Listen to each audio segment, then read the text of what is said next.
ஆன்மீகம் எல்லாத்துக்குமே உதவுங்க. ஆன்மீகம் இல்லாத ஒரு செயலும் நம்ம செய்ய முடியாது.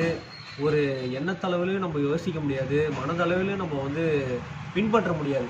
அப்ப எல்லாத்துலயும் ஆன்மீகம் ஊறி நம்மளுக்குள்ள நிறைஞ்சி இருக்கு. நம்ம சிந்தனை அளவிலும் சரி, நம்ம எண்ணத்தளவிலும் சரி, உள்ளத்தளவிலும் சரி, மனதளவிலும் சரி, ஆன்மீகம் நிறைஞ்சி போய் வழிஞ்சி போய் நம்ம உடம்பளவில் இருக்குது.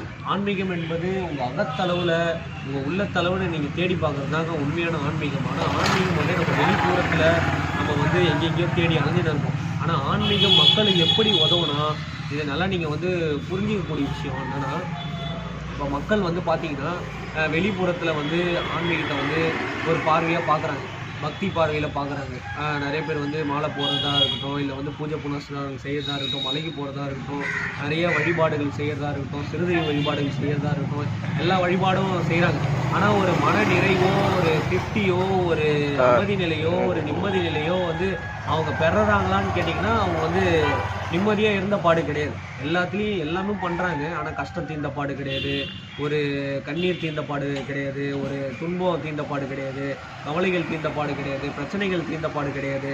இது எல்லாமே ஆனால் பண்ணுறாங்க, எல்லாம் ஓடுறாங்க, ஓடியாராங்க, எல்லாம் பண்ணுறாங்க. ஆனால் ஒரு சாட்டிஸ்ஃபேக்ஷனுக்கே வர முடியல, ஒரு போதுன்ற அந்த நிறைவுக்கே வர முடியல.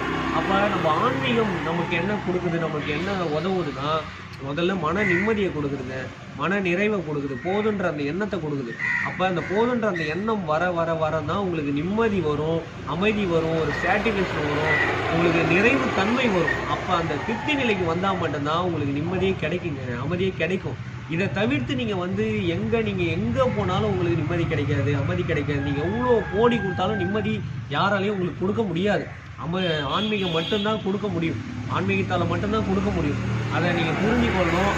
ஆன்மீகம் இன்பத்தையும் ஒரு ஒரு சமநிலையாக எடுத்துக்கும், துன்பத்தையும் ஒரு சமநிலையாக எடுத்துக்கும், கஷ்டத்தையும் ஒரு சமநிலையாக எடுத்துக்கும், கண்ணீர்களையும் சமநிலையாக எடுத்துக்கும். யார் நம்ம ஹெல்ப் பண்ணாலும், யார் நம்மளை துன்பத்தினாலும் நம்மளை ஒரு சமநிலையாக நம்ம பயணம் பண்ணுறது தான் உண்மையான ஆன்மீகம். ஆன்மீகம் நமக்கு என்ன கொடுக்குது, நமக்கு என்ன உதவுதுன்னா தைரியத்தை கொடுக்குது. யார் நம்ம என்ன சொன்னாலும் இறைவன் இருக்காரு, நான் இருக்கேன் அப்படின்ற அந்த ஒரு தைரியத்தை இந்த ஆன்மீகம் கொடுக்குங்க. அதுதான் ஆன்மீகம், உண்மையான ஆன்மீகம் அதுதான்.